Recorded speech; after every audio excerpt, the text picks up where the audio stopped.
Шұңқырдағы қыз әңгіме. Жаз кезі болатын. Демалыс күні әріптес қыз жігіттер Алматы маңайындағы тауға шығып, демалып қайтуды жоспарлаған.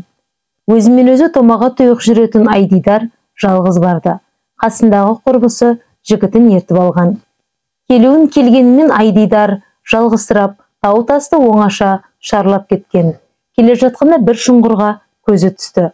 Арнайы қазылған сияқты. Айдидар кенет ту сыртында біреу қарап тұрған сияқты, денесі тітіркеніп кетті.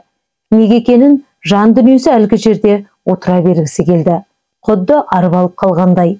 Кәдімгі шұңғыр, шұңғырдың қасында кеспелтек ағаш бар екен. Соған отырып еді, кенет көз алдына шашы қою, қара келген бір қыз көлбеңдеп елестеді.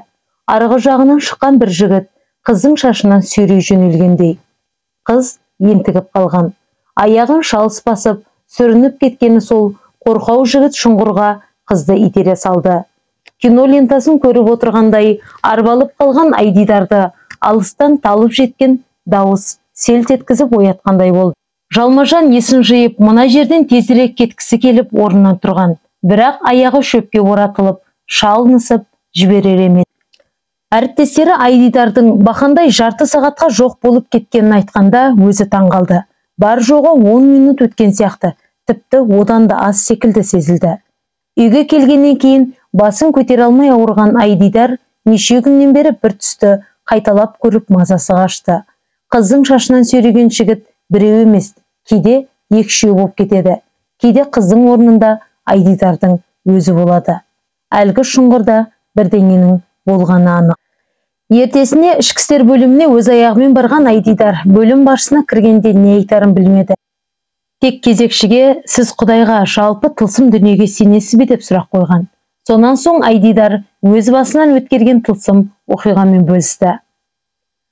Бұндай істерді негізі қарамаймыз, сонда да болса сенің көңілің тыныш табу үшін 5 адам бөлейін, әлгі жерді көрсет, содан кейін мешітке барып өзіңде оқытылып ал деп бөлім басшысы ағалық ақылын айтты. Ертесіне бөлім басшысы өзі бастап Айдидар көрсеткен жерге барды. Танадай тыныштық ұрып тұрған жер расымен үрейледі. Айдидарды көлікте қалдырып, өзі шұңғырға келді.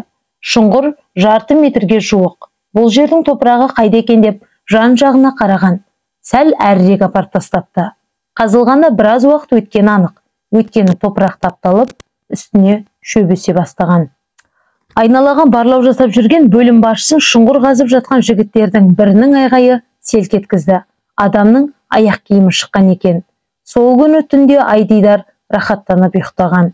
Бөлім басшысы Айдидарды 10 шақты күннен соң бөлімшеге қайта шақырды. Сағыныш Қытай Халық Республикасынан Қазақстанға 2016 жылдың көктемінде оқуға келген. Қаршадай қызды алыс шамағайындары қарсы алады. Алыс туыстары қала іргесіндегі Талғар қаласында тұратын. Үйде 2 зіңгіттей ұлы бар. Сағыныш күзге дейін қалада жұмыс істеп, оқу басталғанша біраз ақша жасап алмаққа бекінеді. Солай бір салонда еден жуып жүрген. Бірақ Сағыныштың жолы болмай оқуға түсе алмайды. Қайта Қытайға қайтатын болып шешеді. Берілген виза уақыты да аяқталуға жақын. Сөйтіп жолға жиналады. Тұратын жері жоқ. Әрі қорғансыз қыз жамағайының үйінен де тезірек кеткісі келеді. Өйткені бірі 25-ке келген, енді бірі 23-ке келген соқталда 2 жігіттің мазағына қашанғы шыдасын. Олар әке-шешеміз қасымызда, біздің үйде әбден есіріп бұған күн көрсетпейді. Сол күні Сағыныш Қытайға баратын автобусты Құлжа тас жолында Талғарға кіреберіс айналма жолдан күтіп алмақшы болды. Жолға жиналған қызы сол үйдің үлкен ұлы, мен апарып тастайын деп майлы шектей айналдырған. Жүктерің біраз екен, досымның көлігі дайын деп, досым да ерте келеді. Айтқан досының көлігі бар екенін, ішкі істер саласында қызмет істейтінін де білетін Сағыныш көңіліне күдік алмай көлікке отырады. Жолай тағы бір жігіт ала кетті. 3 жігіт аяқ асты тамақ жеміз деген желеумен жол бойындағы бір кафеге тоқтап, біраз бөгіліп, ащы судан сілтейді. Жолды білмейтін Сағынышты алдап, тауға қарай тартады. 18 жастағы қызды зорлап, білгендерін істегеннен кейін заттарын суға ағызып, өзі буындырып, өлтіріп тастайды. Ал әлгі бір шұңғырға Сағыныштың шашынан сүйреп әкелген ішкі істер бөлімінде істейтін қасқаның өзі еді. Ал арсыз ұлы Бара сала анасының ұялы телефонын әдейілеп жоғалтып жібереді. Қытайдағы сағыныштың ата-анасы қыздары уақытында келмесе, анасына хабарласатынын біледі. Анасына автобусқа салып жібердім деп, беті бүлк етпестен есеп берген. Осылайша сағынышты ешкім іздемейді де.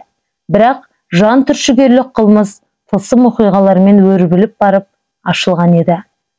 Әңгіме авторы Аида Қожмамбетова, 2020 жыл.